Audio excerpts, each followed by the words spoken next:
நாமக்கல் மாவட்டம் திருச்செங்கோடு அருகே முறையாக குடிநீர் விநியோகம் செய்யாத நகராட்சியை கண்டித்து பெண்கள் காலி குடங்களுடன் சாலை மறியலில் ஈடுபட்டனர்.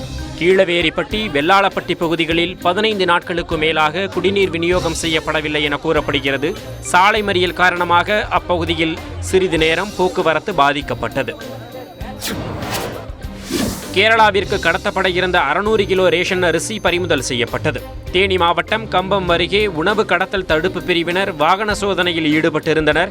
அப்போது அந்த வழியாக வந்த வேனை அவர்கள் மறித்து சோதனையிட்டதில் 600 கிலோ ரேஷன் அரிசி இருப்பது கண்டுபிடிக்கப்பட்டது. கடத்தலுக்கு பயன்படுத்திய வேன் பறிமுதல் செய்யப்பட்டதுடன் இது தொடர்பாக 3 பேர் கைது செய்யப்பட்டுள்ளனர். சேலத்தில் கிராம நிர்வாக அலுவலர் மற்றும் வட்டாட்சியர் அலுவலக உதவியாளர் ஆகியோர் தற்காலிக பணியிடை நீக்கம் செய்யப்பட்டதை கண்டித்து கண்டன ஆர்ப்பாட்டம் நடைபெற்றது. பொதுமக்கள் வழங்கிய மனுக்கள் மீது உரிய நடவடிக்கை எடுக்கவில்லை என்று கூறி இவர்கள் பணியிடை நீக்கம் செய்யப்பட்டதாக தெரிகிறது. இதை கண்டித்து சேலத்தில் உள்ள கிராம நிர்வாக அலுவலர்கள் மற்றும் கிராம நிர்வாக உதவியாளர்கள் தொடர் வேலை நிறுத்தத்தில் ஈடுபட்டுள்ளனர். வேலூர் மாவட்டம் வாணியம்பாடி அருகே நண்பர்களிடையே ஏற்பட்ட மோதலில் ஒருவர் கழுத்து அறுத்து கொலை செய்யப்பட்டார். வேகத்தடை அகற்றுவது தொடர்பாக ஏற்பட்ட மோதலில் நாசீர் என்பவர் கொலை செய்யப்பட்டார். கொலை சம்பவம் தொடர்பாக நாசீரின் நண்பர்கள் 3 பேர் கைது செய்யப்பட்டனர். திருவள்ளூர் மாவட்டம் திருத்தணியில் வீட்டின் பூட்டை உடைத்து 30 சவரன் நகை மற்றும் ரொக்க பணம் கொள்ளையடிக்கப்பட்டது.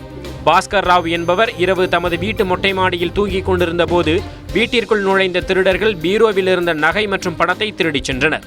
சம்பவம் குறித்து போலீசார் விசாரணை நடத்தி வருகின்றனர். வேலூர் மாவட்டம் ஆம்பூரில் கழிவுநீர் தொட்டியை சுத்தம் செய்தபோது விஷவாயு தாக்கியதில் தொழிலாளி ஒருவர் உயிரிழந்தார். தனியார் தோல் தொழிற்சாலையில் அடைப்பை சுத்தம் செய்ய கழிவுநீர் தொட்டியில் இறங்கிய கோவிந்தராஜ் என்ற தொழிலாளி விஷவாயு தாக்கியதில் சம்பவ இடத்திலேயே உயிரிழந்தார்.